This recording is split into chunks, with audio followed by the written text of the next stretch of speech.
IPL 2026 league climax దశకు చేరుకున్న వేళ ప్లే ఆఫ్స్ రేస్ ముఖ్యంగా టాప్ 2 స్థానాల కోసం జట్ల మధ్య పోటీ రసవత్తరంగా మారింది. Gujarat Titans, Royal Challengers Bengaluru, Sunrisers Hyderabad జట్లు ఇప్పటికే ప్లే ఆఫ్స్ బర్త్ను ఖరారు చేసుకున్నప్పటికీ క్వాలిఫైయర్ 1 ఆడే అవకాశం దక్కే ఆ టాప్ 2 స్థానాన్ని దక్కించుకోవడంపైనే అందరి దృష్టి నెలకొంది.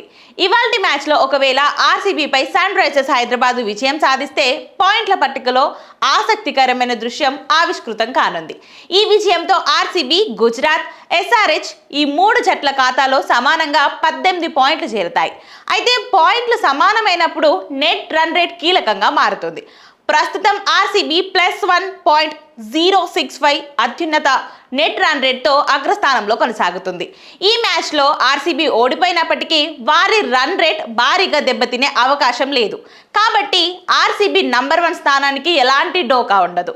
ప్రస్తుతం పాయింట్ల పట్టికలో గుజరాత్ టైటన్స్ జట్టు +0.695 నెట్ రన్ రేట్తో 2వ స్థానంలో కొనసాగుతుంది. ఇవాళ ఆర్సీబీపై హైదరాబాద్ కేవలం విజయం సాధిస్తే సరిపోదు. 2వ స్థానంలో ఉన్న గుజరాత్ను దాటాలంటే భారీ తేడాతో గెలవాల్సి ఉంటుంది. ఎస్ఆర్హెచ్ ప్రస్తుతం ఉన్న నెట్ రన్ రేట్ మెరుగుపరుచుకొని గుజరాత్ జట్టును దాటాలంటే వారి ముందు కేవలం 2 కఠినమైన మార్గాలు మాత్రమే ఉన్నాయి.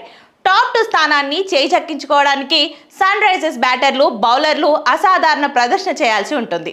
ఒకవేళ ఈ మ్యాచ్లో సన్ రైజర్స్ హైదరాబాద్ జట్టు టాస్ గెలిచి మొదట బ్యాటింగ్ ఎంచుకుంటే పరుగుల వరద పారించాల్సి ఉంటుంది.